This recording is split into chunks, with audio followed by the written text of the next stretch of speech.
Hello बच्चों, कैसे हैं आप सभी लोग। मैं उम्मीद करती हूँ कि आप सभी लोग बहुत अच्छे होंगे।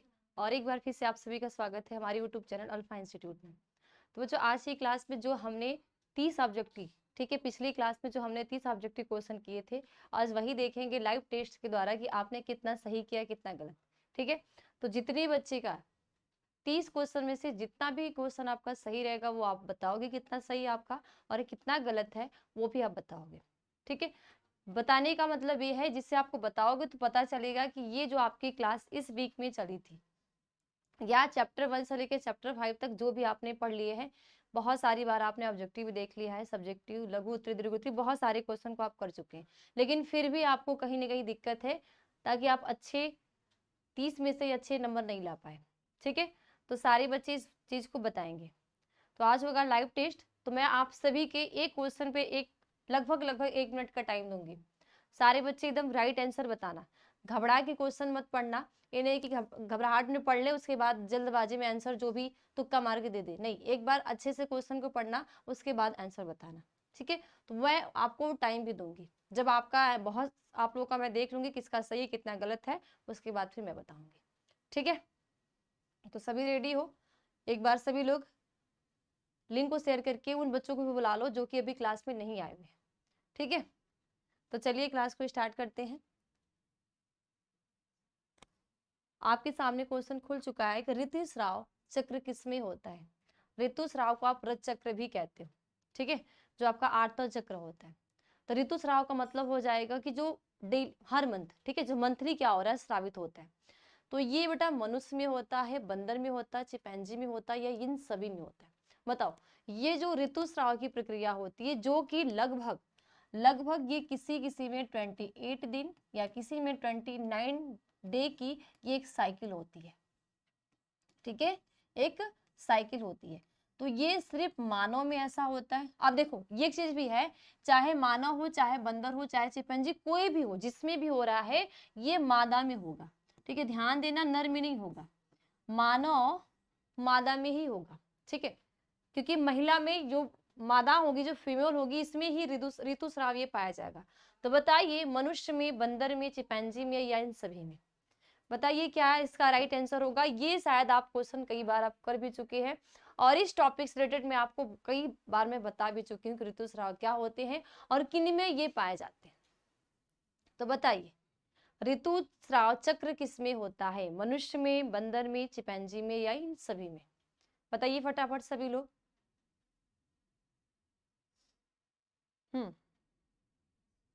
क्या होगा, तो आप सभी का राइट आंसर क्या होगा, इन सभी में। जितने भी बच्चे ने ऑप्शन नंबर डी को चॉइस या चौथे नंबर को सिलेक्ट किया है, वेरी गुड। कि क्या होगा, ऑप्शन नंबर डी, यानी कि इन सभी में। देखो, मनुष्य में जो मादा होगी, बंदर में भी जो मादा होगा, और चिंपैंजी में जो मादा होता है, उनमें ऋतुस्राव पाया जाता है। यानी कि जो स्तनधारी होगा, स्तनधारी में ही ऋतुस्राव पाया जाएगा। ठीक है, किसमें, स्तनधारी में ऋतुस्राव पाया जाता है, और किसमें, मनुष्य में, बंदर में, चिंपैंजी में, और इन सभी में। ठीक है, क्लियर। तो जो बच्चे गलत आंसर बताएं वो अपने आप को समझ ले कि आपने कितनी पढ़ाई कर रखी है आपने। अब टाइम नहीं है, अब पढ़ लो। नेक्स्ट,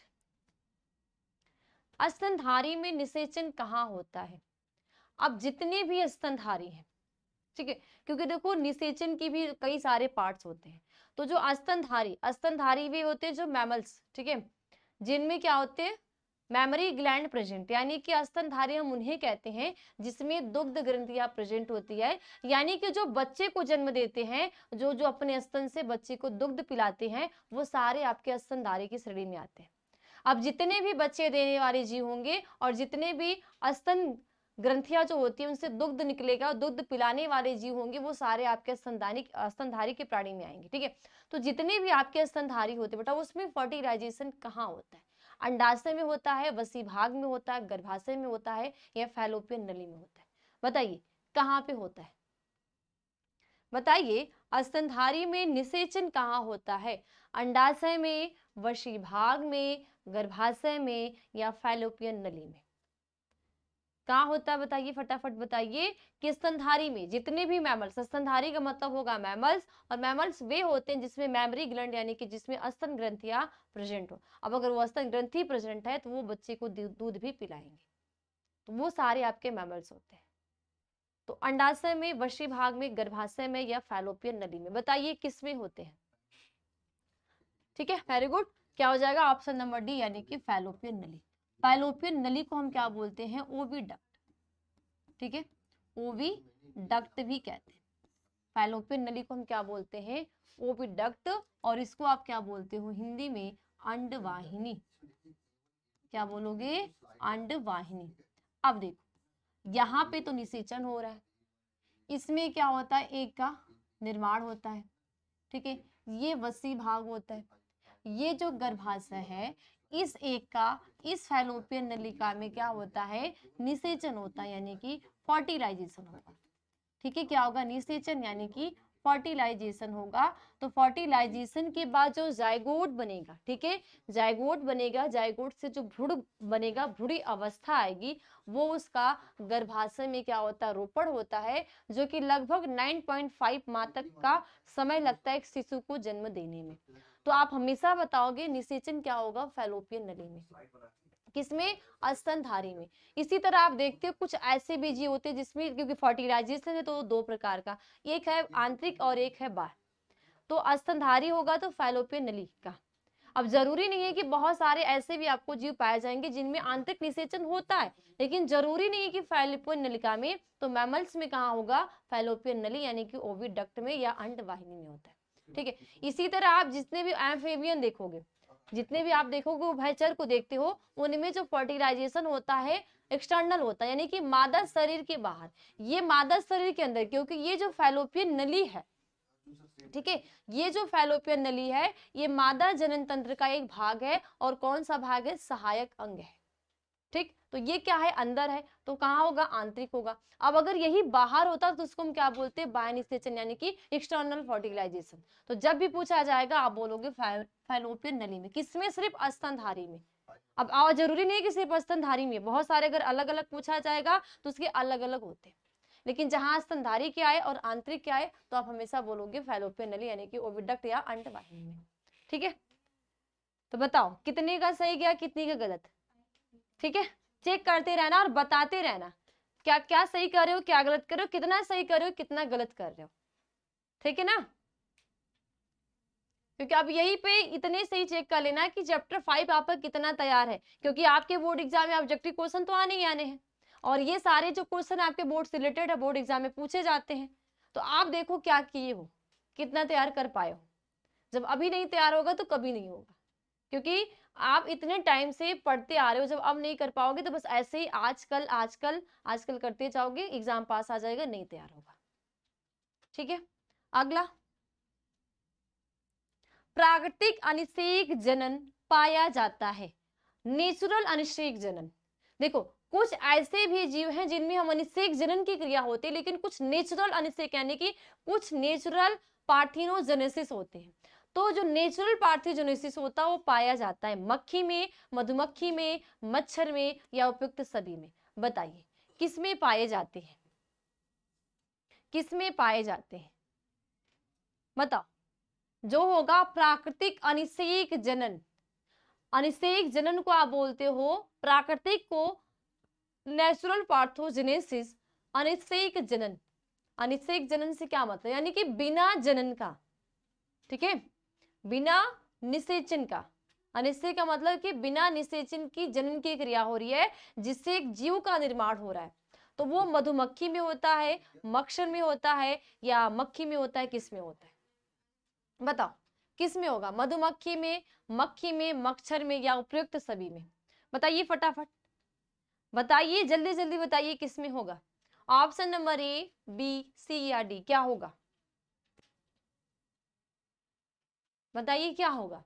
तो यहाँ पे जितने भी बच्चों का ऑप्शन नंबर डी आंसर आया, वेरी गुड, कि ऑप्शन नंबर यहाँ पे डी होगा, यानी कि उपयुक्त सभी। यानी कि जो मच्छर होते हैं, जो मधुमक्खी होते हैं और जो मक्खी होते हैं, इनमें अनिषेक जनन की क्रिया होती है, यानी बिना निषेचन के ही एक नए जीव की, यानी कि अगर एक मक्खी है, एक वयस्क मक्खी है, वो रिप्रोडक्शन के रूप में तैयार हो चुकी है, रिप्रोडक्शन करने के लिए वो रेडी हो चुकी है, तो वो बिना जनन के ही, बिना निषेचन के ही अपने एक नई संतति को जन्म दे देगी। इसी तरह जो मधुमक्खी है, मधुमक्खी भी ऐसा करेगी। जो मच्छर होते हैं उनमें भी क्या होगा, अनिषेक जनन यानी कि बिना निषेचन का ही अपनी नई जाति का, यानी कि एक मच्छर है, एक वयस्क मच्छर है जो रिप्रोडक्शन करने के लिए तैयार है, और वो बिना निषेचन भी नहीं करेगा, जनन की क्रिया भी नहीं करेगा, फिर भी एक नए जीव की, एक नए मच्छर की, अपनी एक नई संतति को जन्म दे देगा।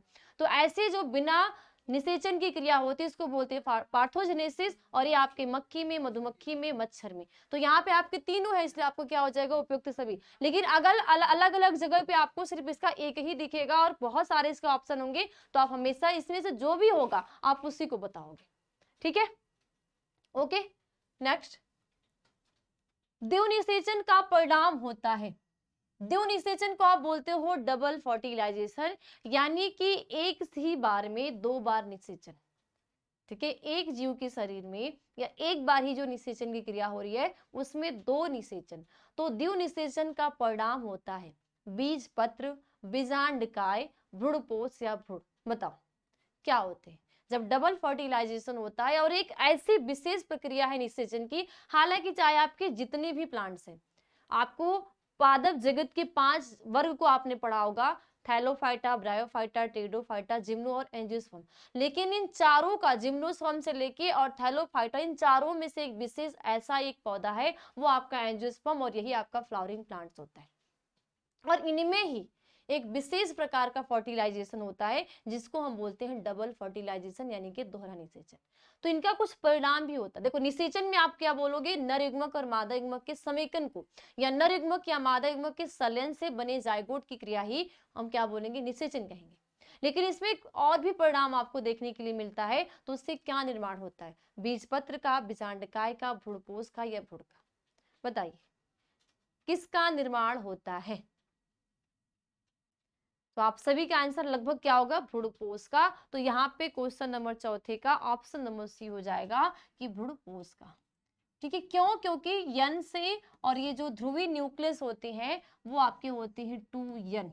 ठीक है, तो ये हो जाते हैं 3n। इसी को बोलते हैं ट्रिपल फ्यूजन, ट्रिक समेकन, ट्रिक संलयन, जिससे भ्रूणपोष का निर्माण। और यही भ्रूणपोष क्या करेगा, इस भ्रूण को पोषण देगा और इस बीजांडकाय के अंदर होगा। और ये बीजांडकाय जब भ्रूण बनेगा, बीज में चेंज हो जाएगा। तो आप जानते हो बीज के एक पत्र, एक बीज पत्री, एक बीज पत्री, द्विबीजपत्री। तो बीज पत्र यानी कि जो पत्र जैसे पत्ती की समान संरचना होती है। जैसे ये आपका क्या है, चना में आप देखते हो कुछ आपके ऐसे पत्र आते हैं। ठीक है, चना का जब बीज देखते हो तो चना में कुछ आपके पत्र जो होते हैं इस प्रकार के दिखाई देते हैं। ठीक है, तो ये पत्र होते हैं, एक पत्र है और एक पत्र है। तो किसी किसी में दो पत्र, जिसके दो पत्र होते हैं उसको द्विबीज पत्र, और जिसके एक पत्र होते हैं उसको एक बीज पत्र। तो जिस भी बच्चे का ऑप्शन नंबर 3 है, वेरी गुड। और जो गलत बता रहे हैं वो देखिए। ठीक है, नेक्स्ट, निम्नलिखित में से कौन सा उभयलिंगाश्रयी होता है। निम्नलिखित में से कौन सा उभयलिंगाश्रयी होता है, मार्केंसिया, पाइनस, साइकस, पपीता। बताओ क्वेश्चन नंबर 5 का राइट आंसर क्या होगा कि उभयलिंगाश्रयी। उभयलिंगाश्रयी का मतलब होगा कि जिसमें मेल और फीमेल दोनों एक ही प्लांट बॉडी पे प्रेजेंट होंगे, जिसमें मेल युग्मक और फीमेल युग्मक दोनों एक ही प्लांट बॉडी पे बनेंगे, या नर जननांग और मादा जननांग एक ही प्लांट बॉडी पे होगा। तो बताइए मार्केंसिया में, पाइनस में, साइकस में या पपीता में, ये किस में होता है। किसको आप पपीता को उभयलिंगाश्रयी कहते हो। उभयलिंगाश्रयी का मतलब उभयलिंगी भी कह सकते हो। ठीक है, ये जो द्विलिंगी हम कहते हैं। या मार्केंसिया होता है, मार्केंसिया आपका क्या है, ब्रायोफाइट्स में आता है। पाइनस क्या आपका टेरिडोफाइट्स के अंतर्गत आता है ना। साइकस भी आपके टेरिडोफाइट्स के अंतर्गत आते हैं। तो बताइए पपीता आपका क्या आ जाता है, एंजियोस्पर्म आता है। तो कौन सा ऐसा जो उभयलिंगाश्रयी है, जिसमें कि ऐसी प्लांट बॉडी होगी जिसमें दोनों गैमेट या दोनों युग्मक बनेंगे, या दोनों युग्मक के जननांग प्रेजेंट होंगे। तो बताइए option number A, B, C, D क्या होगा, राइट आंसर क्या होगा इन चारों में का। बताइए। ठीक है, तो क्या हो जाएगा ऑप्शन नंबर यहाँ पे भी क्वेश्चन नंबर 5 का ऑप्शन नंबर बी यानी कि पाइनस। ठीक है, जो पाइनस होता है ये आपके क्या होते हैं, उभयलिंगी, यानी एक ये बॉडी है तो इस पे नर जननांग और मादा जननांग दोनों प्रेजेंट होते हैं। तो जिनमें नर जननांग और मादा जननांग दोनों संरचनाएं पाई जाती है उसको हम क्या बोलते हैं, उभयलिंगी कहते हैं। ठीक है, अगला, निम्नलिखित में से कौन सा जलीय घास है, ट्रापा, हाइड्रेला, जलकुंभी या ऑप्शन नंबर बी और सी दोनों। तो बताओ निम्नांकित में से कौन सी जलीय घास है, हाइड्रेला जलीय घास है या जलकुंभी है या ट्रापा है या बी और सी दोनों है। बताइए जलीय घास कौन सी है, जलीय घास आपकी कौन सी है, ट्रापा, हाइड्रेला, जलकुंभी या बी और सी दोनों। ये एकदम इजी सा क्वेश्चन है, आपको ये हर जगह आपको मिलेंगे और अगर आप देखे होंगे तो आप इसका आंसर भी एकदम सही बताएंगे। जब आप नहीं देखे होंगे आपको दिक्कत होगी तो फिर वही दिक्कत समझ में आएगी। तो बताइए कहाँ होते हैं, ट्रापा, हाइड्रेला, जलकुंभी या बी और सी दोनों। क्या होगा क्वेश्चन नंबर 6वें का राइट आंसर क्या होगा, क्वेश्चन नंबर 6वां है जो है इसका राइट आंसर क्या होगा।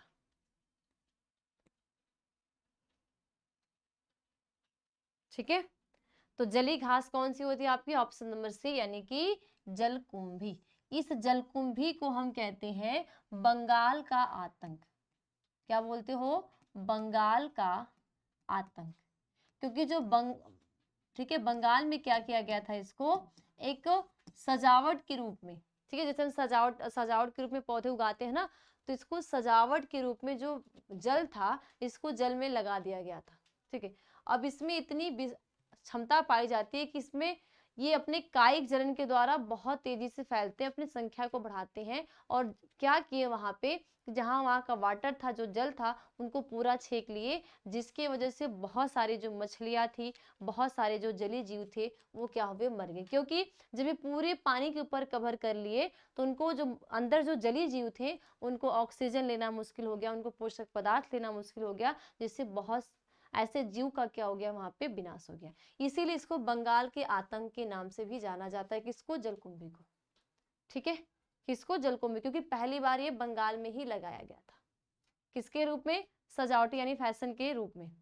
ओके, अगला, वायु परागण किसमें नहीं होता है, घास में, मक्का में, गेहूं में या सैलवा में। बताइए, ईयर पॉलिनेशन जो होता है वो किसमें नहीं होता, घास में नहीं होता, मक्का में नहीं होता, गेहूं में नहीं होता या सैलवा में नहीं होता। फटाफट बताइए सारे बच्चे, राइट आंसर बताइए कि जो एयर पॉलिनेशन होते हैं, ठीक है, या जो एनिमोफिली प्लांट्स कौन से होते हैं, एनिमोफिली पौधे कौन से हैं, घास, मक्का, गेहूं या सैलवा, या किसमें नहीं होता। क्या होगा फटाफट बताइए सभी बच्चे, फटाफट आंसर बताइए। यहाँ पे ऑप्शन नंबर ए होगा, बी होगा, सी होगा या डी होगा। जितना फास्ट बताओगे उतनी फास्ट आपकी क्लास भी खत्म होगी, क्योंकि बहुत सारे बच्चों को जल्दबाजी भी रहती है ना, क्लास जल्दी खत्म करिए, जल्दी खत्म करिए। तो जैसा आप बताओगे वैसे उसी के अकॉर्डिंग चलेगा। आप फास्ट बताओगे तो जल्दी खत्म होगा, स्लो बताओगे तो ज्यादा टाइम रहेगा। बताओ क्या होगा राइट आंसर, यहाँ पे क्या होगा, ऑप्शन नंबर ए, बी, सी या डी। तो क्या हो जाएगा, ऑप्शन नंबर डी, है ना, कि सैल्वा, क्योंकि ये जो सैल्वा है ये कीट परागण है। क्या है, कीट परागण है। बाकी घास हो गया, मक्का हो गया, गेहूं हो गया, इनमें जो पॉलिनेशन होता है वो किसके द्वारा होता है, हवा के द्वारा होता है। तो ऑप्शन नंबर यहाँ पे आपका डी रॉन्ग है, कि सैल्विया में जो होता है वायु परागण नहीं है, ये वायु परागित पौधा नहीं है, ये क्या है, कीट परागित पौधा। ठीक है, क्या है, कीट परागित पौधे हैं। ओके, नेक्स्ट, इनमें से कौन सा नरयुग्मक से संयोजन करके भ्रूणपोष बनाता है। बताइए, इनमें से जो भ्रूणपोष का निर्माण होता है, ठीक है, जो भ्रूण को पोषण देने का कार्य करता है, भ्रूणपोष क्या करता है, भ्रूण को पोषण देने का कार्य करता है। तो इनमें से कौन नरयुग्मक से संयोजन करके, ठीक है, कौन नरयुग्मक से संयोजन करके भ्रूणपोष बनाता है। बताइए कौन सा, अनिषेचित अंड, यानी कि जो बिना निषेचित वाला अंड है। ठीक है, यहाँ पे ये जो भ्रूणकोष होता है कुछ यही है, 3 3 2, ठीक है, 2 और 1 3। तो इनमें से कौन सा जो अनिषेचित है, ठीक है, या तो अनिषेची तंड, यहाँ पे ये अनिषेची तंड है, या सहायक कोशिका, ये दोनों सहायक कोशिका है, या एंटीपोडल सेल, ये दोनों एंटीपोडल सेल्स है, या द्वितीय केंद्रक, ये बीच में द्वितीय केंद्रक है। तो इनमें कौन सा जो डबल फर्टिलाइजेशन के दौरान, दोहरा निषेचन के दौरान, इनमें जो नर युग्मक होता है, ठीक है, जो नर युग्मक यानी कि मेल गैमिट होता है, वो किससे संलयित होता है, किससे संयोजन करता है कि भ्रूणपोष का निर्माण करता है, इनसे, इनसे या इनसे? बताइए किससे करेगा? ऑप्शन नंबर ए, बी, सी या डी?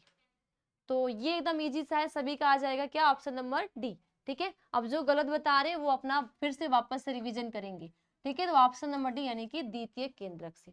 तो ये आपके क्या होते हैं? हमेशा 2n होते हैं, और नर युग्मक हमेशा क्या होता है? n होता है। तो 2n बराबर कितने हो जाएंगे? 3n, और यही 3n से निर्माण क्या हो जाता है? भ्रूणपोष का। और यही भ्रूणपोष क्या करेगा? जो भ्रूण होगा, ठीक है, जो भ्रूण होता है उसको, भ्रूण को पोषण देने का कार्य करेगा। ठीक है, भ्रूण को क्या करेगा? पोषण देने का कार्य करेगा। ओके, चलो नेक्स्ट, किस फल का बीज चोल खाया जाता है? जायफल का बीज फल खाया जाता है, बीज चोल। ठीक है, तो कौन सा ऐसा फल है जिसका हम बीज चोल खाते हैं? जायफल का, लीची का, शरीफा का, या इनमें से सभी का? बताओ बेटा, किसका हम बीज चोल खाते हैं? किसी का हम पुष्पासन खाते हैं, तो किसी का हम बीज चोल खाते हैं, तो किसी का हम मध्य फल भित्ति खाते हैं, क्योंकि बहुत सारे अलग अलग, ठीक है, बहुत सारे अलग अलग क्या है? फल है, तो उनका हम अलग अलग पार्ट्स को खाते हैं। तो हम बीज चोल किसका खाते हैं? जायफल का खाते हैं, लीची का खाते हैं, शरीफा खाते हैं, या इन सभी का खाते हैं? बताइए किसका खाते हैं? बताइए, जो बीज चोल होता है,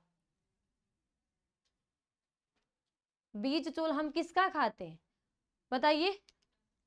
तो यहाँ पे लगभग सभी बच्चों का आंसर क्या आ रहा है? Option D. ठीक है, वेरी गुड, कि ऑप्शन डी होगा कि हम जो बीज चोल खाते हैं वो इन सभी का, यानी जो शरीफा हम खाते हैं, शरीफा का भी हम बीज चोल खाते हैं, जो हम लीची खाते हैं, लीची का भी हम बीज चोल खाते हैं, हम जायफल खाते हैं, जायफल का भी बीज चोल खाते हैं। ठीक है, तो इनमें से तीनों का खाते हैं, इसलिए ऑप्शन नंबर डी यानी कि इन सभी का हम क्या करते हैं? बीज चोल को खाते हैं। ठीक है, नेक्स्ट, पादपों में एम्फीबियन या उभय स्थानीय किससे संबंधित है? अब जो पादप है, ठीक है, जो पादप है, पादप में जो क्या संबंधित है? एम्फीबियन।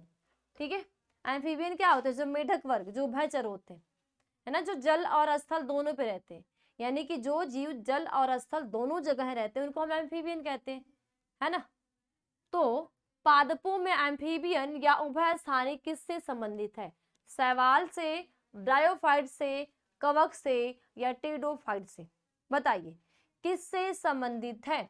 पादप में जो एम्फीबियन या उभय स्थानीय होता है वो शैवाल से संबंधित है, ब्रायोफाइट से संबंधित है, कवक से संबंधित है, या टेडोफाइट से संबंधित है? किससे संबंधित है? एकदम इजी सा क्वेश्चन है, आपने 11th में इसको आप पढ़े होंगे, 11th में भी पढ़े होंगे, बाकी मैं पढ़ाते पढ़ाते एक दो बार मैं आपको बताई भी हूँ, और इस टाइप के आप क्वेश्चन क्लास में मैं आपको करवाई भी हूँ। तो जो बच्चा क्लास मेरी किया होगा उसको पता होगा अच्छे से, जो नहीं किया होगा उसको दिक्कत हो रहेगी, हालांकि 11th में आप पढ़े हो। तो बताओ क्या होगा? ऑप्शन नंबर ए, बी, सी या डी? जैसे हम मेढक को क्या कहते हैं? उभयचर हमारा है, एम्फीबियन है, उभय स्थानीय यानी कि जल और स्थल दोनों में।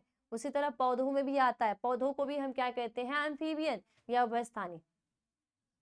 तो क्वेश्चन नंबर 10वां का राइट आंसर क्या हो जाएगा? बताइए सभी बच्चे फटाफट बताइए, क्वेश्चन नंबर 10वें का राइट आंसर क्या हो जाएगा?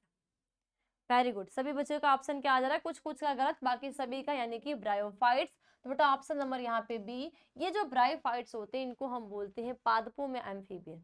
जो पादप वर्ग होगा उसको हम क्या बोलेंगे? एम्फीबियन बोलेंगे, या तो उभय स्थानीय बोलेंगे। क्यों? क्योंकि देखो ये कहाँ रहते हैं? नम स्थानों पे। आपको जो पुराने मकान मिलेंगे, ठीक है, पुराने मकान मिलेंगे, जो आपकी नम भूमि मिलेगी, जहाँ की भूमि क्या होगी? नम होगी, ठीक है, छायेदार स्थान पे आपको ब्रायोफाइट्स देखने के लिए मिलते हैं। लेकिन जब इनमें निषेचन होगा, जब एक अपने एक नई संतति को बनाएंगे, तो इनको क्या चाहिए? वाटर चाहिए। ठीक है, पाए जाते हैं नम भूमि, पुराने मकान, लकड़ी लट्ठों, ठीक है, लेकिन जब इनको फर्टिलाइजेशन करना है तो इनको क्या चाहिए? जल चाहिए। इसीलिए इनको हम पादप का क्या बोलते हैं? एम्फीबियन या उभय स्थानीय कहते हैं। क्या बोलते हैं, एम्फीबियन या उभयस्थानी। इसलिए यहाँ पे ऑप्शन नंबर बी क्या होगा आपका करेक्ट होगा, यानी कि ब्रायोफाइट्स। ठीक, नेक्स्ट, गेहूं में परागण किसके द्वारा होता है, वायु के द्वारा, कीट के द्वारा, पक्षी के द्वारा या मनुष्य के द्वारा। बताओ, जो गेहूं सब खाते हो, क्योंकि गेहूं से बहुत सारे, किसी के घर ऐसा नहीं होगा जिसके घर रोटी नहीं बनती होगी, है ना, तो गेहूं तो सब खाते हो। तो बताओ, जो गेहूं का प्लांट्स होता है उनमें परागण कैसे होता है, गेहूं कैसे, मानो ये गेहूं का पौधा है, ठीक है, मानो ये क्या है, गेहूं का पौधा है। अब गेहूं की जो लीफ होती है क्या होती है, बड़ी बड़ी होती है ना, ठीक है, गेहूं की जो पत्तियां होती है कुछ इसी प्रकार की होती है, ठीक है, ये प्रकार की है, और इसमें क्या लगे होते हैं, फ्रूट लगे होते हैं,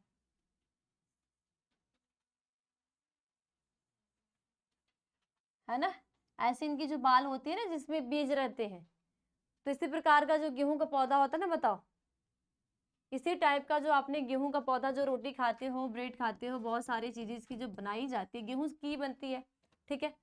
तो बताओ, इनमें जो परागण होता है वो हवा के द्वारा, कीट के द्वारा, पक्षी के द्वारा या मनुष्य के द्वारा।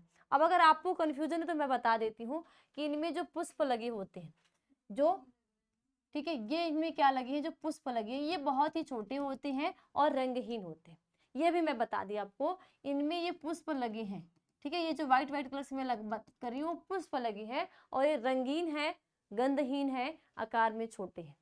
तो बताओ, अब इनमें कौन सा परागण होगा, वायु के द्वारा, कीट के द्वारा, पक्षी के द्वारा, मनुष्य के द्वारा। अब अगर जितने बच्चे गलत जा रहे हो वो आप सही बता दो, बताओ किसके द्वारा होगा, किसके द्वारा भाई, हाँ वेरी गुड, ऑप्शन नंबर ए, यानी कि गेहूं में जो परागण होगा वो किसके द्वारा होगा, हवा के द्वारा, ठीक है, यानी कि एयर के द्वारा। क्यों, क्योंकि इनके जो पुष्प होते हैं छोटे होते हैं, इनके जो ये गंधहीन होते हैं, रंगहीन, यानी इनमें कोई भी गंध नहीं होती, इनका कोई भी रंग, आप देखते होंगे गेहूं हो गया, धान हो गया, इनके जो पुष्प होते हैं आपको व्हाइट देखने के लिए मिलते हैं, मक्का हो गया व्हाइट देखने के लिए मिलते हैं, बाजरा हो गया व्हाइट, क्योंकि इनका कोई रंग ही नहीं है। अब इनके पास जब रंग नहीं है तो कीटों को अपने ओर आकर्षित करने का कार्य ही नहीं करेंगे, जिनमें कीट के द्वारा होगा वो अपने ओर आकर्षित करने का कार्य करते हैं, ठीक है। तो ऑप्शन नंबर क्या हो जाएगा वहां पे, बी, और सॉरी ये, कि वायु के द्वारा। ठीक, नेक्स्ट, निम्नांकित में से कौन द्विगुणित संरचना है। अब इनमें से कौन ऐसी द्विगुणित यानी कि 2n है, डिप्लॉयड है, शुक्राणु, अंडाणु, युग्मनज या भ्रूणपोष। बताओ, निम्नांकित में से कौन सी द्विगुणित संरचना है, शुक्राणु है, अंडाणु है, युग्मनज है या भ्रूणपोष है। बताइए सभी लोग, बताइए कौन सी ऐसी संरचना है यहाँ पे जो क्या है, द्विगुणित। द्विगुणित का मतलब कि इनमें गुणसूत्र की संख्या 46 या 2n होगी और इसको हम डिप्लॉयड कहेंगे।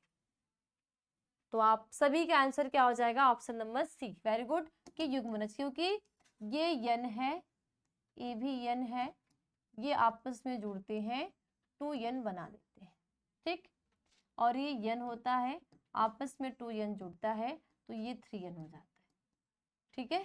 तो यहाँ पे ऑप्शन नंबर थर्ड क्या होगा, युग्मनज। नेक्स्ट, सर्टोली कोशिकाएं पाई जाती हैं लिवर में, टेस्टिस में, ओवरी में या पैनक्रियाज ग्लैंड्स में। बताओ, सर्टोली कोशिका, जो सर्टोली सेल्स होती हैं, सर्टोली सेल्स पाई जाती हैं कहाँ पे, ऑप्शन नंबर ए, बी, सी या डी। बताइए कौन सा होगा, कहाँ पे पाई जाती है, लिवर, ओवरी, पैनक्रियाज ग्लैंड या कहाँ पे।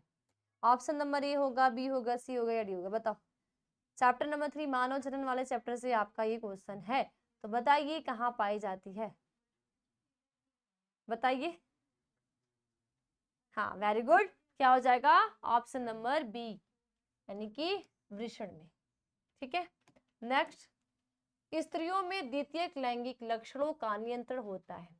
एक फीमेल है, ये फीमेल जब क्या आती, किशोरावस्था में आएगी, तो किशोरावस्था में जब कोई भी स्त्री आ रही है तो उसमें जो द्वितीयक लैंगिक लक्षण, यानी कि स्तनों का विकास, आवाज में मधुरपन आना, ठीक है, युग्मकों का निर्माण होना, जो गैमीट है उनका निर्माण होने लगना, हार्मोन्स का स्रावण होने लगना।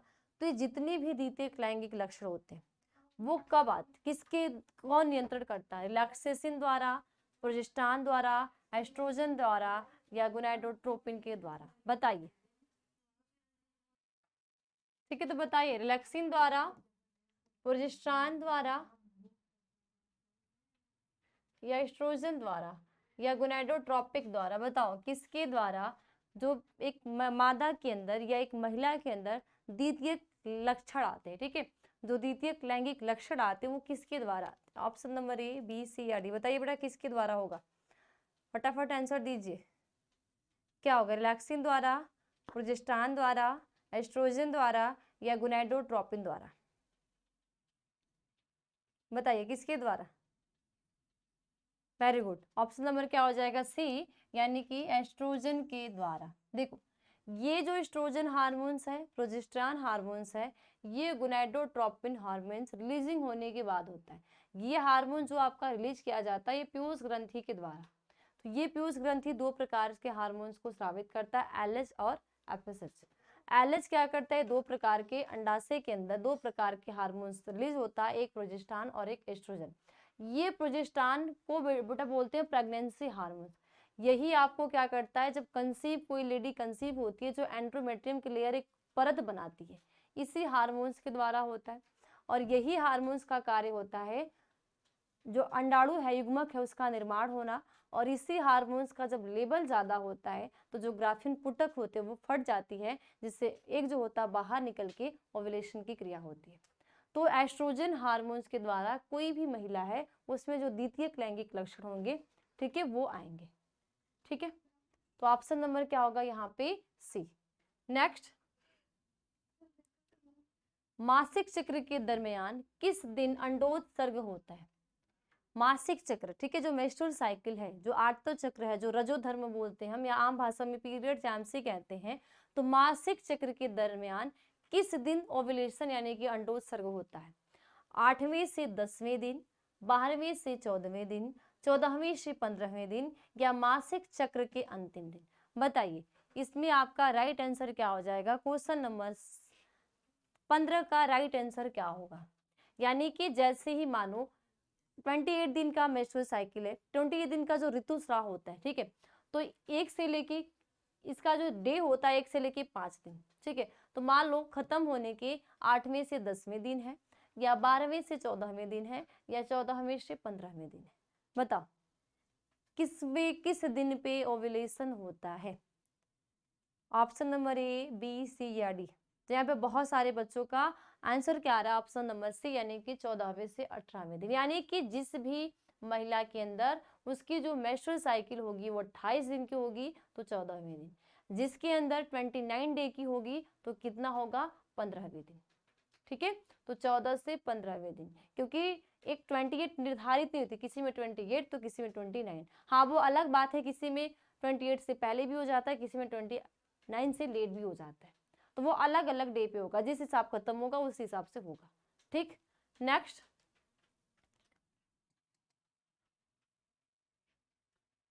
ग्राफिन पुट्टिका पाई जाती है स्तनियों के वृषण में, मेढक के अंडाशय में, तिलचट्टा के अंडाशय में या स्तनियों के अंडाशय में? अब ये ग्राफिन पुटक, ठीक है, जो ग्राफिन पुटक होते हैं जिसमें अंडाणु का निर्माण हो रहा है, वो कहाँ पाई जाती है? स्तनी के वृषण में, यानी कि जितने भी मैमल्स है उसके टेस्टिस में, या मेढक के अंडाशय में, ठीक है, या तिलचट्टा के अंडाशय में, या स्तनी के अंडाशय में? बताओ किसमें पाई जाती है ग्राफिन पुट्टिका? क्वेश्चन नंबर 16 का राइट आंसर क्या होगा? ऑप्शन नंबर ए, बी, सी या डी? तो आप एकदम अच्छे तरीके से बता सकते हो कि स्तनी के अंडाशय में, क्योंकि जो ग्राफिन पुटक है, ग्राफिन पुटक में अंडे का निर्माण हो रहा है, तो अंडाणु का निर्माण कौन करती है भाई? स्तनी करती है। कहाँ होगा? ओवरी के अंदर। ठीक है, कहाँ होगा? ओवरी के अंदर। तो ऑप्शन नंबर यहाँ पे आपका क्या होगा? डी, यानी कि स्तनियों के अंडाशय में या मैमल्स के ओवरी में। ठीक है, ओके, क्लियर? हाँ, अब इसमें जितने भी बच्चे एकदम गलत गलत बताए जा रहे हो तो आपसे मेरी एक ही रिक्वेस्ट है, और उससे ज्यादा तो कुछ कह नहीं सकती, कि अभी भी जब आप पढ़ना स्टार्ट नहीं किए हो तो अब भी पढ़ना स्टार्ट कर दो। ठीक है, क्योंकि आपके बोर्ड एग्जाम में यही सारे क्वेश्चन आते हैं, इसमें से आपके कंफर्म आने ही आने हैं।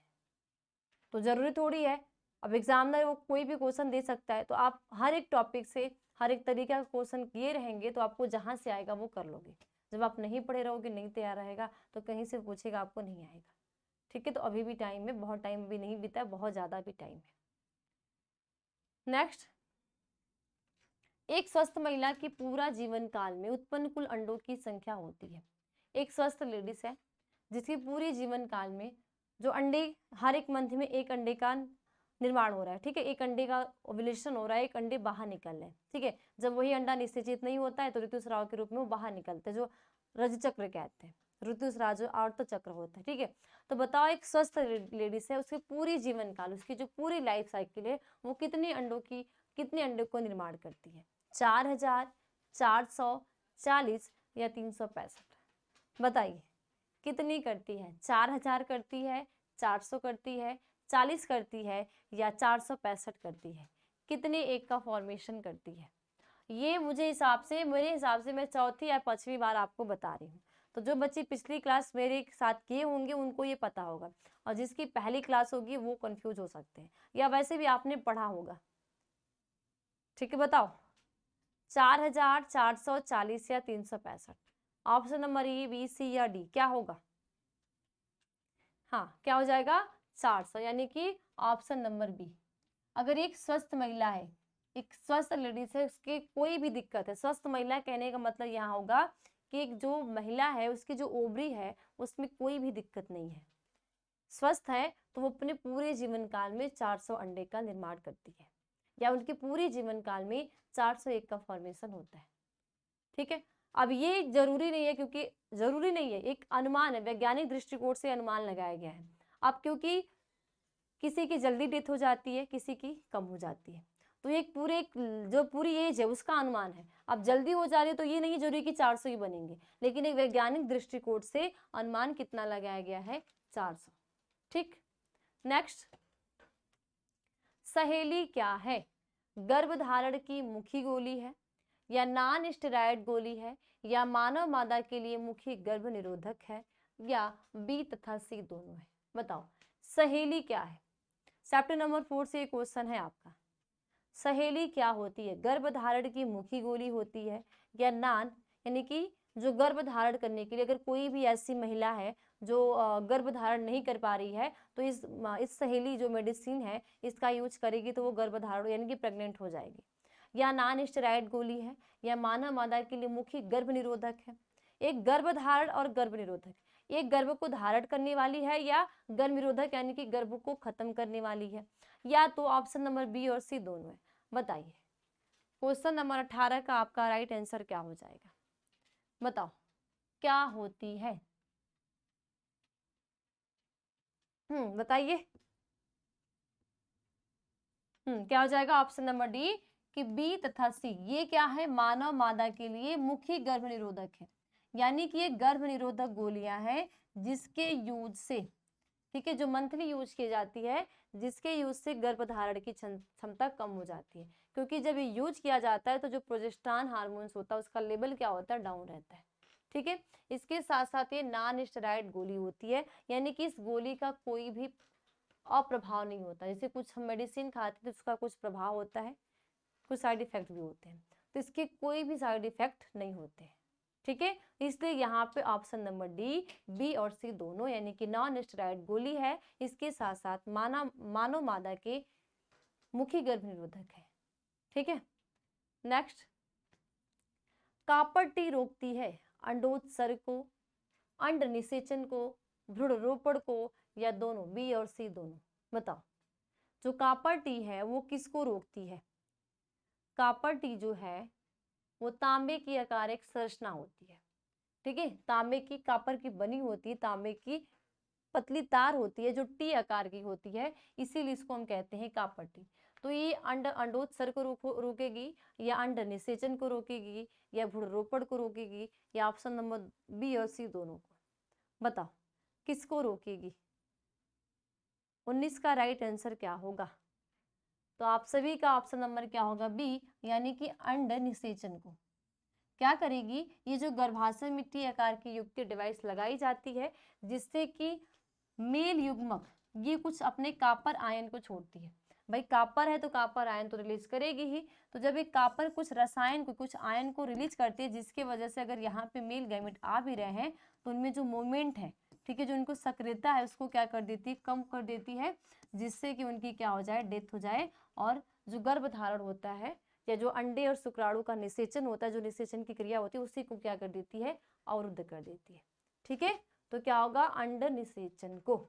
यहाँ पे मान लिया जाए भ्रूण रोपण को भी हो सकता है, क्योंकि जब निषेचन नहीं होगा तो भ्रूण को रोपण भी नहीं होगा, लेकिन आप क्या बोलोगे, अंड निषेचन को। मेन यही कार्य होता है, क्योंकि जब निषेचन होगा तभी भ्रूण का रोपण होगा, जब निषेचन नहीं होगा तो भ्रूण का रोपण भी नहीं होगा। ठीक है, नेक्स्ट, निम्न में से कौन सी रिट्रोवायरस द्वारा उत्पन्न होता है, सुजाक, एड्स, ट्राइकोमोनियासिस, सिफिलिस। ये चारों जो आपके रोग हैं, ये चारों जो डिजीज हैं, ये आपके यौन संचारित रोग हैं, यानी कि लैंगिक संपर्क के द्वारा फैलने वाले रोग हैं।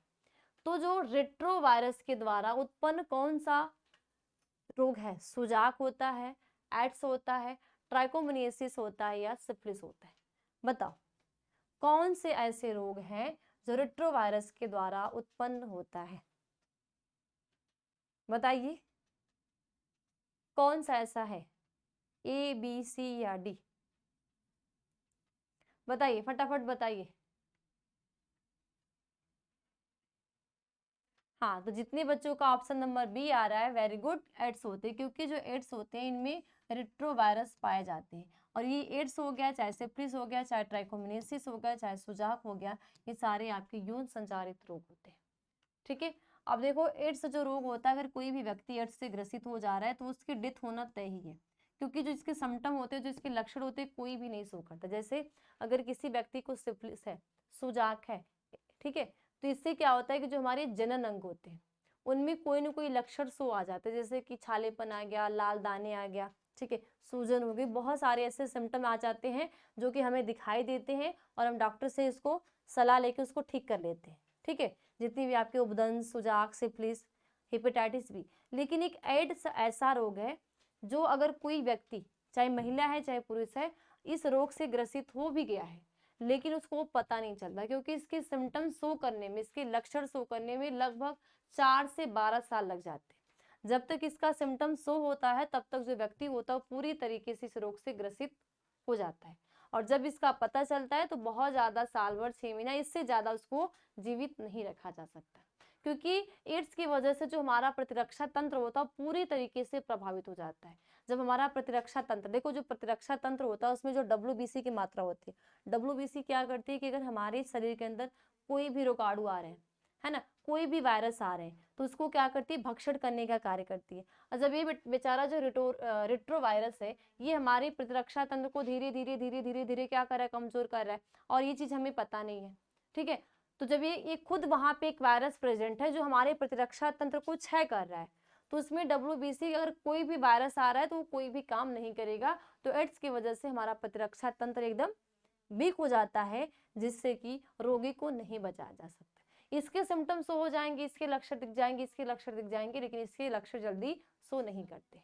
ठीक है, तो रेट्रोवायरस से अगर कोई डिजीज होती है तो वो आपकी एड्स होती है, और एड्स क्या होती है, लैंगिक संचारित रोग।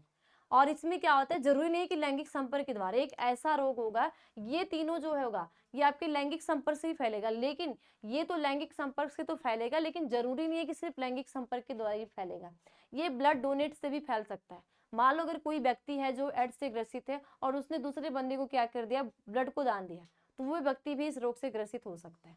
ठीक है, या मानो इंजेक्शन जो यूज होता है, कोई भी बीमारी है, कुछ भी है, उस इंजेक्शन, एड्स से ग्रसित व्यक्ति को इंजेक्शन लगाया गया और उसी इंजेक्शन को दूसरे व्यक्ति को क्या कर दिया गया, लगा दिया गया, तो भी व्यक्ति उससे ग्रसित हो सकता है। मानो आज के टाइम में जो टैटू वाला है, ठीक है ना, जो टैटू बन रहा है, मानो कोई व्यक्ति एड्स से ग्रसित, उसने टैटू बनवाया, जो इस, क्योंकि जो टैटू बनाने वाले होते हैं वो हर व्यक्ति के लिए इंजेक्शन जो जिस चीज से बनाते हैं वो चेंज नहीं करते, एक ही से बहुत सारे लोगों का बना देते हैं। मान लो कोई भी बंदा उसमें एड्स से ग्रसित है और हमने बनवाया, तो धीरे धीरे धीरे क्या होगा, उस रोग से व्यक्ति ग्रसित हो जाएगा। तो ये आपके कई तरीके से फैलेंगे, लेकिन ये इनका क्या है, यौन संचारित रोग ही है। तो ये इनके सिम्टम इसी वजह से जल्दी पता नहीं चलते और इनके सिम्टम बहुत जल्दी क्या हो जाते हैं, सो हो जाते हैं। ठीक है, आपके बोर्ड एग्जाम में लघु तीव्र प्रश्न में आते हैं, तो इसको ध्यान से तैयार कर लेना। नेक्स्ट, जनसंख्या का अध्ययन कहलाता है केलोग्राफी या मनोजीव विज्ञान या बायोग्राफी या डेमोग्राफी। जो जनसंख्या है, ठीक है, जो पॉपुलेशन है, जो पॉपुलेशन का अध्ययन किया जाता है वो क्या कहलाता है, केलोग्राफी कहलाता है, मनोजीव विज्ञान कहलाता है, बायोग्राफी कहलाता है या डेमोग्राफी कहलाता है। बताओ क्या होगा इसका राइट आंसर, क्या होगा। देखो आज अपने आप को अच्छे से चेक करना, क्योंकि अभी लाइव टेस्ट आपका मुझे लगता है 15 दिन के बाद ही हो रहा है ना, लगभग 15 दिन के बाद हो रहा है। तो आप ये चेक करना कि आप जो इतने दिन से चैप्टर 5 तक, चैप्टर 6 तक पढ़ते जा रहे हो, तो क्या आप बस एक नाम का पढ़े हो कि आपने सच में पढ़ा है, या आपके बोर्ड एग्जाम में इस तरह के क्वेश्चन आ जाएंगे, किसी भी अदर एग्जाम में आपके इस तरह के क्वेश्चन आ जाएंगे, तो आप कर भी लोगे कि नहीं कर लोगे। तो ये जरूर चेक करना और ये जरूर बताना कितना सही कर रहे हो, कितना गलत कर रहे हो। ठीक है, क्या पता बहुत बच्चों का ज्यादा अगर गलत आ जाएगा तो वापस से इसको रिवीजन हो जाएगा ताकि आपका कवर हो जाए, क्योंकि भाई बोर्ड एग्जाम तो आपने एक ही बार देना, बार बार तो देने नहीं है। तो आप अपने बड़े भैया दीदी को देख लेना, कितनी बार देते, एक ही बार देते, दोबारा कौन देता है, जो फेल होता है। हालांकि कम नंबर आ गया तो कुछ ज्यादा कोई देने नहीं जाता, छोड़ो जो हुआ सो हुआ, तो वैसा पछतावा रखना ही नहीं है। ठीक है, तो ये चीज जरूर बताना। तो जनसंख्या का अध्ययन कहलाता है केलोग्राफी कहलाता है, मनोजीव विज्ञान कहलाता है, बायोग्राफी कहलाता है या डेमोग्राफी कहलाता है। क्या कहलाता है, चैप्टर नंबर 4 से बताओ। अगर आप पॉपुलेशन का अध्ययन कर रहे हो, स्टडी कर रहे हो, जैसे आप कहते हैं ना अलग अलग, अगर हम जंतु विज्ञान का, जीव विज्ञान की वह शाखा जिसके अंतर्गत जंतु का जंतु विज्ञान, जिसके अंतर्गत वनस्पति का वनस्पति विज्ञान, जिसके अंदर सूक्ष्म जीवों को माइक्रोबायोलॉजी, है ना, एल्गी का फाइकोलॉजी, फंजाई का माइकोलॉजी, ऐसे ऐसे हमारी ब्रांच है, शाखाएं हैं। तो जब इसमें जनसंख्या का अध्ययन किया जाएगा तो क्या बोला जाएगा, तो क्या होगा, ऑप्शन नंबर डी यानी कि डेमोग्राफी। कहीं भी आपसे पूछा जाए जनसंख्या का अध्ययन क्या कहलाता है, आप बोलोगे डेमोग्राफी कहलाता है। ठीक है, यानी कि ऑप्शन नंबर डी यहाँ पे आपका करेक्ट। ओके, नेक्स्ट, जन्म पूर्व भ्रूण को जांचने की विधि को माना जाता है। जन्म से पूर्व यानी कि कोई ऐसा जो भ्रूण है जो गर्भाशय में क्या हो रहा है, ग्रो कर रहा है, गर्भाशय में ये भी उसका जन्म नहीं हुआ है, ठीक है, तो वो एक जांच की जाती है, भ्रूण को क्या किया जाता है, जांच की जाती है। तो उस जांच की विधि का नाम है लेप्रोस्कोपी, एमनियोसेंटेसिस, विरिसेचन या कोइटस इंटरप्टस। बताओ, कोई भी भ्रूण है वो दुनिया में नहीं आया, वो शिशु अवस्था में नहीं आया, वो भ्रूण अवस्था में ही है, तो उसका एक जांच किया जाता है जिससे कि उसके आनुवंशिक जो जेनेटिक डिसऑर्डर होते हैं उनका पता लगाया जाता है। तो वो क्या होते हैं, ए बी सी या डी, फटाफट बताओ सारे बच्चे, फटाफट जल्दी जल्दी बताओ क्या होते हैं, बताइए क्या होते हैं। ऐसी जो जांच होती है उस जांच को हम क्या बोलेंगे, लैप्रोस्कोपी, एमनियोसेंटेसिस, विरिसेचिया, कोइटस इंटरप्टस। बताओ, तो यहाँ पे सभी का आंसर आएगा एमनियोसेंटेसिस, क्योंकि ये जो एमनियोसेंटेसिस को आप हिंदी में कहते हो उल्वभेदन, ये भी इसके इस उल्वभेदन पे आपके बोर्ड में शॉर्ट नोट्स आते हैं, शॉर्ट नोट्स आपको लिखने के लिए आते हैं, उल्वभेदन पे टिप्पणी लिखिए। तो ये जो एमनियोसेंटेसिस क्रिया है, तो इस एमनियोसेंटेसिस के द्वारा जो माँ के गर्भ में भ्रूण होता है उसके जो जेनेटिक डिसऑर्डर होते हैं, जैसे आपने डाउन सिंड्रोम, टर्नन सिंड्रोम, है ना, क्लाइफेल्टर सिंड्रोम, ये सिंड्रोम आनुवंशिक विकार सुने ना आप लोग, इसको ठीक किया जा सके। क्योंकि देखो जो भी व्यक्ति डाउन सिंड्रोम वाला व्यक्ति होता है उसका जो जीवन काल होता है वो 14 से 17, यानी मानो 15 से 16, यानी मान लो कि 14 से 17 के बीच में उसको डेथ होना ही होना है। क्योंकि जो डाउन सिंड्रोम वाले व्यक्ति होते हैं उनमें मंद बुद्धि हो जाते हैं, उनका विकास नहीं होता, बौनेपन होते, मंद बुद्धि के होते, जिससे कि वो जीवित रह ही नहीं सकते।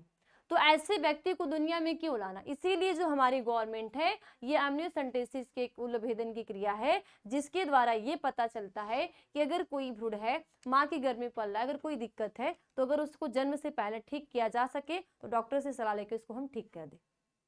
लेकिन अब इसका गलत भी यूज होने लगा है ना, जो लिंग जांच हो गई, इसीलिए गवर्नमेंट ने इसको क्या कर दी, बंद भी कर दी कि अगर कोई भी ऐसा करता है तो उसके लिए क्या किया जाएगा, जुर्माना भी, और सलाखों के पीछे उसको क्या कर दिया जाएगा, बंद कर दिया जाएगा। पोस्टर जगह जगह आप देखते हो ना कि लिंग जांच करवाने पे इतने न इतने हजार का जुर्माना और इतने इतने साल का क्या होगा, जेल होगा। और वहां पे क्या होते हैं, सास ससुर बनाए रहे होते हैं, है ना, पति बनाया रहा होता है, और उसके हाथ में क्या लगाया जाता है, हथकड़ी, और पीछे सामने क्या उसके जो सलाखे होते हैं, जो जेल होता है वो दर्शाया होता है। तो किस लिए होता है, इसी जांच की वजह से, क्योंकि इसका जो पहले एक हेल्प के लिए किया गया था, लेकिन अब इसका बहुत ज्यादा गलत यूज हो रहा है, इसलिए। तो अब इस पे क्या कर, पहले गवर्नमेंट की तरफ से छूट थी, अब इसको क्या कर दिया गया है, रोका गया है। कराएगा उसी कंडीशन में जब कोई दिक्कत होगी तब। ठीक है, नेक्स्ट, स्तनपान अनार्तव है। ठीक है, स्तनपान अनार्तव है, गर्भ निरोधक की अस्थायी विधि, आर्तव का अभाव, गर्भ निरोधक, ठीक है, गर्भ निरोधक की अस्थायी विधि है, या एक यौन संचारित रोग है। बताओ स्तनपान अनार्तव क्या है। जो स्तनपान अनार्तव होता है वो क्या होता है। ठीक है, तो देखो ये क्या हो रहा है, गर्भ निरोधक की अस्थायी विधि, दूसरा क्या है आर्तव का अभाव, और तीसरा क्या है गर्भ निरोधक की अस्थायी विधि, और चौथा है एक यौन संचारित रोग। तो बताइए 23 का राइट आंसर क्या होगा। तो देखो अस्थायी विधि तो हो नहीं सकती, क्योंकि जो अस्थायी विधि होती है जब क्या होगा, ऑपरेशन होगा। ठीक है ना, जो बंद की, जो एक महिला का ऑपरेशन, पुरुष का ऑपरेशन, जो महिला नसबंदी और पुरुष नसबंदी होती है, ये आपकी क्या हो जाएगी, अस्थायी विधि। ये एक यौन संचारित रोग, अब अगर कोई व्यक्ति एक यौन संचारित रोग से ग्रसित है तो ऐसा कुछ होने वाला नहीं है। ठीक है, तो ये गर्भ निरोधक की अस्थायी विधि है ना। तो ऑप्शन नंबर क्या होगा, ये, क्योंकि अस्थायी ये माना जाता है कि अगर कोई भी महिला है, ठीक है, कोई भी महिला है, एक शिशु को वो जन्म दी है, तो अगर उस शिशु को क्या पिला रही है, दूध पिला रही है, तो लगभग 6 मंथ, ठीक है, वो वैज्ञानिक अनुमान लगाया गया है कि 6 मंथ उस महीने में, सॉरी उस महिला में प्रेग्नेंट होने की संभावना नहीं होगी, क्योंकि उतने जब तक एक महिला स्तनपान करवाती है तब तक क्या होता है, जो अंडाणु का निर्माण होता है वो नहीं होता, और जब अंडाणु का निर्माण नहीं होगा तो ओवुलेशन नहीं होता। लेकिन हम इसको अस्थायी विधि नहीं मान सकते, इसको अस्थायी विधि मानते हैं, और ये आपका एक नेचुरल यानी कि प्राकृतिक विधि में आता है। ठीक है, इसके लिए आपको किसी भी मेडिसिन की या किसी भी रोध का या कोई भी जो भी गर्भ निरोधक की विधियां हैं, इसको कोई भी अपनाने की जरूरत नहीं पड़ती है। ठीक है, तो क्या बोलोगे, अस्थायी विधि की जो स्तनपान आर्तव होता है, ये क्या होगा, गर्भ निरोधक की अस्थायी विधि, यानी कि हो भी सकता है नहीं भी हो सकता, पूरी एकदम सिद्ध नहीं है कि नहीं अगर ये विधि हो रही है, कोई महिला स्तनपान करवा रही है तो ऐसा कुछ नहीं होगा। ठीक, नेक्स्ट, गर्भाशय में कॉपर टी के एक प्रभावी एवं अंतःगर्भाशयी युक्ति होने का मुख्य कारण है शुक्राणुओं की निषेचन क्षमता में कमी, या गर्भाशय में कॉपर आयन मोचित होने के कारण शुक्राणुओं की भक्षकाणु क्रिया में वृद्धि, या शुक्राणुओं की गतिशीलता में कमी, या इनमें से सभी। बताओ, जो कॉपर टी है, ठीक है, ये जो कॉपर टी है ये तांबे की एक तार है, ठीक है, जो किससे बनी है, कॉपर आयन से बनी है। जब ये कॉपर से बनी है तो ये क्या करेगी, अपने कॉपर आयन को भी रिलीज करेगी।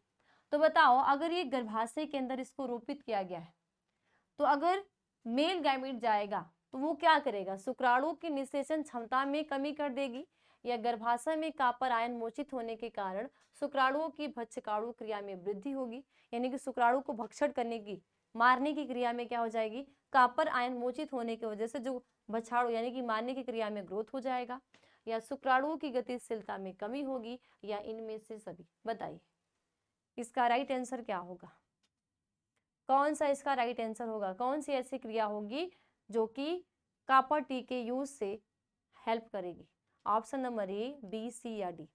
तो 24 का आपका इसमें हो जाएगा डी, क्योंकि देखो ये तो निषेचन क्षमता में कमी करेगी। क्यों करेगी, क्योंकि ये कॉपर आयन को छोड़ेगी। जब कॉपर आयन छोड़ेगी तो जो शुक्राणु में भक्षण की क्या हो जाएगी, वृद्धि होगी, यानी कि डेथ हो जाएगी। और जब डेथ हो जाएगी कैसे होगी, जब इसकी गतिशीलता क्या होगी, कम होगी, तो वो क्या हो जाएगी, डेथ हो जाएगी। तो इनमें से सभी, यानी कि ऑप्शन नंबर डी। ठीक है, 24 का ऑप्शन नंबर डी क्या होगा, राइट होगा। नेक्स्ट, जेड जेड और जेड डब्ल्यू, ठीक है, ZZ और ZW तरह का लिंग निर्धारण किसमें देखा गया है? घोघा में, तिलचट्टा में, मोर में, मनुष्य में। बताओ। जो ZZ, देखो कुछ ऐसे, ये ZZ और ये जो ZW है, कुछ ऐसे जीव होते हैं जो नर विषम युग्मता को दर्शाते हैं। जैसे आप मानव देखोगे तो मानव में विषम युग्मता किसमें पाई जाती है? नर में, क्योंकि जो मानव का ही लिंग गुणसूत्र होता है वही क्या होता है? XY होता है। लेकिन आप कीट में देखोगे, तिलचट्टा में देखोगे तो जो विषम युग्मता दर्शाती है वो कौन दर्शाती है? मादा दिखाती है। तो ये ZW क्या है? मादा है, और ये ZZ क्या है? नर है। तो ये इस प्रकार का जो मादा विषम युग्मता पाई जाती है ये मनुष्य में होगा। मनुष्य में तो पहले से नहीं होगा, ठीक है। ये तीन आपके बच रहे हैं, घोघा में, तिलचट्टा में, मोर में। बताओ, अगर आपको ये पता होगा कि मादा विषम युग्मता किसमें पाई जाती है तो भी आप इसका सही आंसर बता दोगे कि जो ZZ और ZW तरह की जो लिंग निर्धारण की प्रक्रिया है वो किसमें पाई जाएगी। तो बताइए किसमें होता है? ऑप्शन नंबर 1, 2, 3, 4, किसमें? बताओ। तो क्या हो जाएगा? मोर में, क्योंकि जो विषम युग्मता दर्शाती है वो कौन दिखाती है? पक्षी। तो यहाँ पे पक्षी आपकी कौन नजर आ रही है? मोर, यानी कि पिकॉक। तो पिकॉक में जो लिंग निर्धारण की प्रक्रिया होती है वो किस प्रकार की होती है? ZZ और ZW। हालांकि इसको हम क्या कह सकते हैं? XX और XO, लेकिन थोड़ा सा कुछ अलग तरीके से दर्शाने के लिए हम इसको क्या दर्शाते हैं? कैपिटल Z और कैपिटल Z और कैपिटल W। तो इसमें ये ZZ क्या हो जाएगा? नर, और ये ZW क्या हो जाएगा? मादा। ठीक है। तो यहाँ पे इसमें भी आपका राइट क्या होगा? ऑप्शन नंबर 3, यानी कि मोर में। ठीक है। नेक्स्ट, मनुष्य में ABO रक्त समूह क्या दर्शाता है? अपूर्ण प्रभाविता को, बहुएलील को, सप्रभाविता को, या B और C दोनों? अभी मनुष्य में जो ABO रक्त समूह है, देखो मानव का जो ब्लड ग्रुप है, ठीक है, जो ब्लड ग्रुप है वो क्या है? 4 प्रकार के। कितने हैं? 4 प्रकार के। पहला क्या है? ब्लड ग्रुप A, ठीक है, blood group B, blood group O, और ब्लड ग्रुप क्या होता है? AB होता है। जिसमें से जो वो होता है वो क्या होता है? इसको हम बोलते हैं सर्वदाता। ठीक है, क्या बोलते हैं? सर्वदाता। और ये क्या होते हैं? सर्वग्राही। अभी जो हमें ब्लड ग्रुप हमें मिलते हैं ये हमारे किससे मिलते हैं? जनक से, यानी कि पेरेंट्स से। जो हमारे माता पिता होते हैं, जैसा उनका ब्लड ग्रुप होता है उसी के अकॉर्डिंग उन बच्चों में भी आता है। तो आप लोगों ने ब्लड ग्रुप वाली एकदम आपको अच्छे से पता होगा कि अगर माता और पिता का ब्लड ग्रुप क्या होगा तो संतति में क्या आएगी। ठीक है, ये सारी चीज आप अच्छे से पढ़ चुके, क्योंकि मैं आपको जो चैप्टर नंबर 6 है, चैप्टर नंबर जो 5 है, वंशागत विविधता के सिद्धांत में बहुत अच्छे तरीके से आपको बताई। तो बताओ, जो मानव में ABO रक्त समूह क्या दर्शाता? पूर्ण प्रभाविता को, बहुएलील को, सप्रभाविता को, या B और C दोनों को? ये जो रूल है, ये जो मेंडल जी का क्या है? प्रभाविता के नियम के विरुद्ध जो नियम है अप्रभाविता का नियम, इस नियम को ये फॉलो करता है। जिसमें आपने क्या देखा था? अगर एक लाल और सफेद पुष्प के बीच में दो ऐसे जनक थे, एक लाल थे और एक सफेद थे, वो दोनों आपस में क्या हुए? संक्रमित हुए। ठीक है, वो आपस में संलयित हुए और उनकी जब संतति आई एक अप्रभावी यानी कि पिंक कलर का शो किया, जिसका मतलब कोई कल्पना ही नहीं की जा सकती कि ऐसे ही संतति आएगी। तो यानी वो कहीं न कहीं वो लक्षण पीढ़ी दर पीढ़ी वो किसी न किसी पहले या दूसरी पीढ़ी में क्या किया? उसको शो किए। तो बताओ ये क्या करेंगे? अपूर्ण प्रभाविता, सप्रभाविता क्या करेंगे? यहाँ पे ऑप्शन नंबर क्या होगा आपका? डी, कि ये अपूर्ण प्रभाविता भी दर्शाएंगे और सप्रभाविता। अगर मान लो पिता का ब्लड ग्रुप A है और माता का ब्लड ग्रुप B है, ठीक है, तो इनकी जो संतति आती है वो कौन सी आएगी? ब्लड ग्रुप A वाली आएगी, ब्लड ग्रुप B वाली आएगी, और ब्लड ग्रुप AB वाली आएगी, और वो वाली भी आएगी। तो इनमें अप्रभाविता आपको क्या दिखा? ABO। ठीक है, क्या दिखा? AB। माता पिता क्या थे? दोनों जो कपल्स थे, एक का A था एक का B था, लेकिन उनकी संतति में क्या आ गया? ABO। इसीलिए क्या दर्शाता है? अपूर्ण प्रभाविता को। इसी तरह ये सप्रभाविता को भी दर्शाता है। तो इस प्रकार का कहीं भी आपसे क्वेश्चन आए आप ऑप्शन नंबर डी पे करोगे, B और C दोनों। ठीक है।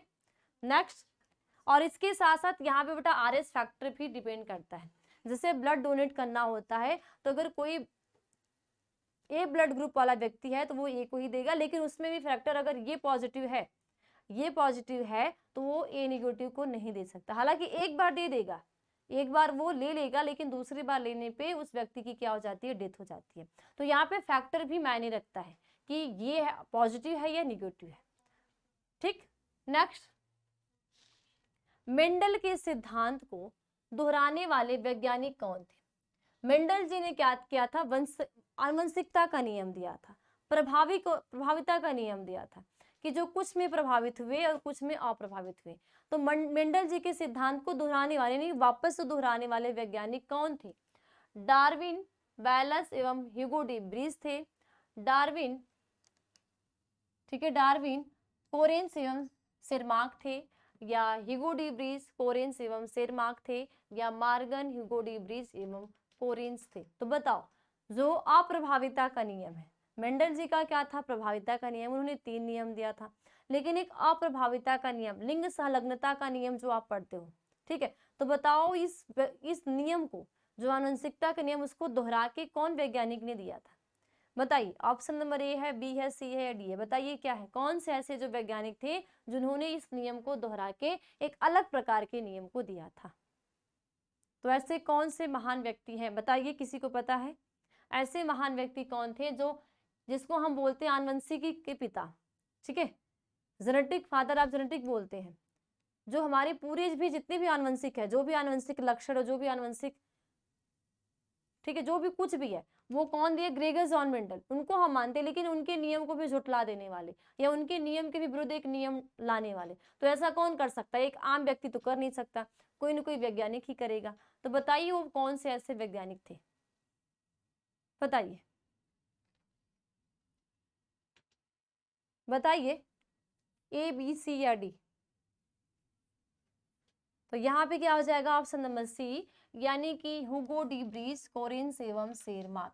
ये जो हुगो डी ब्रीज, कोरेंस एवं जो सेरमार्क वैज्ञानिक थे, इन्होंने क्या, जो वंशागति का नियम था उसको दोहराने वाले नियम थे, और उसमें उन्होंने क्या दिया, अप्रभाविता का नियम, जो आपने देखा है लाल और सफेद के बीच में जब संकरण हो रहा है तो एक अप्रभावी लक्षण, यानी कि जो पिंक कलर का पौधा आ रहा है वो अप्रभावी को शो कर रहा है। मेंडल ने प्रभावी को दिया, इन्होंने क्या कर दिया, उसी नियम को दोहरा के अप्रभावी लक्षण को दिखा दिया। ठीक है, चलो नेक्स्ट, मानव रुधिर AB वर्ग में अगर कोई मानव का ब्लड ग्रुप क्या है, AB है, तो रुधिर वर्ग में एंटीबॉडी उपस्थित होते हैं, या एंटीबॉडी अनुपस्थित होते हैं, या एंटीबॉडी ए उपस्थित होते हैं, या एंटीबॉडी बी उपस्थित होते हैं, क्योंकि कोई भी किसी का भी ब्लड है तो उसमें एंटीजन और एंटीबॉडी दोनों उपस्थित होते हैं। तो बताओ, अगर मानव का रुधिर AB वर्ग है, कोई भी ऐसा व्यक्ति है जिसका ब्लड ग्रुप क्या है, AB है, तो उनमें क्या होगा, एंटीबॉडी जो होती है उपस्थित होती है, या एंटीबॉडी अनुपस्थित होती है, या उनमें एंटीबॉडी ये उपस्थित होगी, या उनमें एंटीबॉडी बी उपस्थित होगी, क्योंकि एक एंटीजन और एक एंटीबॉडी होता है। तो बताओ कौन सा उपस्थित होगा? कोई भी ब्लड ग्रुप AB वाला व्यक्ति है तो उनमें एंटीबॉडी प्रेजेंट होगी या एब्सेंट होगी, या ये होगी या बी होगी। एकदम सिंपल सा है, क्योंकि यही एक ऐसा व्यक्ति है, यही एक ऐसा ब्लड ग्रुप है जो सबको ले सकता है, दे नहीं सकता है ना। कुछ ऐसे व्यक्ति होते हैं ना जो कंजूस वाले, जो सबका बस लेने की कैपेसिटी उनके अंदर होती है लेकिन अपना देने की क्षमता नहीं होती, ऐसे होते हैं ना हमारे समाज में। तो वैसे ही हमारे ब्लड ग्रुप जी भी हैं, ठीक है, ऐसे ऐसे महान हमारे बॉडी के अंदर ब्लड ग्रुप भी मिलते हैं, और वो हमारे क्या है, ये भी है। तो बताओ उनमें एंटीबॉडी प्रेजेंट होगी या नहीं होगी, या ये होगी या बी होगी? आप ही लोगों में से ऐसा कोई ना कोई व्यक्ति जरूर होगा, है कि नहीं? तो बताओ क्या होगा, 28 का राइट आंसर क्या होगा? 28 का। तो यहाँ पे ऑप्शन नंबर क्या हो जाएगा, बी, यानी कि एंटीबॉडी क्या होगी, अनुपस्थित होगी। यानी कि जितने भी AB वो वर्ग वाले व्यक्ति होंगे, जिस भी व्यक्ति का, चाहे वो मेल हो फीमेल हो, अगर उसका ब्लड ग्रुप AB है तो उसमें जो एंटीबॉडी, क्योंकि कोई भी ब्लड ग्रुप है उसमें एंटीबॉडी और एंटीजन दोनों प्रेजेंट होते हैं। क्या होते हैं, एंटीजन और एंटीबॉडी दोनों प्रेजेंट होते हैं, क्योंकि वही क्या करते हैं, हमारे प्रतिरक्षा तंत्र को सुरक्षित करते हैं ना। तो इसमें क्या होगा, एंटीबॉडी जो होती है वो अनुपस्थित होती है। तो जब कोई एंटीबॉडी ही नहीं है तो यहाँ पे A और B का कोई सवाल ही नहीं है। ठीक है, तो यहाँ पे ऑप्शन नंबर क्या होगा आपका, बी। ठीक है, नेक्स्ट, मेंडल ने प्रस्तावित किया था संलग्नता के नियम, 10% का नियम, आनुवंशिकता के नियम, या इनमें से कोई नहीं। जो ग्रेगर जॉन मेंडल है, ये कौन से ऐसे नियम को प्रस्तावित किए थे? ये संलग्नता यानी कि जो अपूर्ण प्रभाविता का नियम है उनको प्रस्तावित किए हैं, या जो 10% का नियम है, 10% का लॉ आप लोग पढ़े ना, जो 10% का नियम क्या कहता है कि अगर हमने 10% हम एनर्जी खाते हो तो धीरे धीरे 10 से कितनी हो जाएगी, 100 हो जाएगी। ये नियम आपने रूल पढ़ा होगा। 100 है तो कितनी हो जाएगी, 1000 हो जाएगी। 1000 से कितनी हो जाएगी, 10,000 हो जाएगी। यानी कि ये 10% का नियम कहता है। कौन कहता है? 10% का नियम। आनुवंशिकता का नियम क्या होता है कि जो कुछ लक्षण प्रभावी होते हैं, कुछ क्या होते हैं, अप्रभावी होते हैं, और या इनमें से कोई नहीं। तो बताओ, मेंडल ने प्रस्तावित किया था, अभी मैं आपको बताई हूँ कि जो मेंडल जी थे वो किस नियम को दिए थे। तो बताइए किस नियम को मेंडल जी ने दिया था? प्रभाविता, अप्रभाविता। देखो, संलग्नता को आप अप्रभावी बोलोगे, अप्रभाविता का नियम, सॉरी अपूर्ण प्रभाविता, सॉरी क्या बोलोगे, अपूर्ण प्रभाविता, इसको बोलोगे प्रभाविता। ये 10% का नियम आप जानते हो कि कोई भी जो उत्पादक, उपभोक्ता, कंज्यूमर होता है ना, जो खाते हैं, तो अगर वो 10% एनर्जी खा रहा तो आगे कितनी जाएगी, 100 जाएगी। 100 से आगे बंदे में कितनी जाएगी, 1000 जाएगी। 1000 से अगले बंदे में कितनी जाएगी, 10,000 जाएगी। ये आपने रूल पढ़ा होगा। तो बताओ, एकदम इजी सा है, एकदम सिंपल सा क्वेश्चन है, क्या होगा? हाँ, लगभग लगभग क्या हो जाएगा, ऑप्शन नंबर सी, यानी कि आनुवंशिकता के नियम। इसीलिए आनुवंशिकता के नियम दिए थे, इसीलिए इनको क्या बोलते हैं, इसके पिता माना जाता है।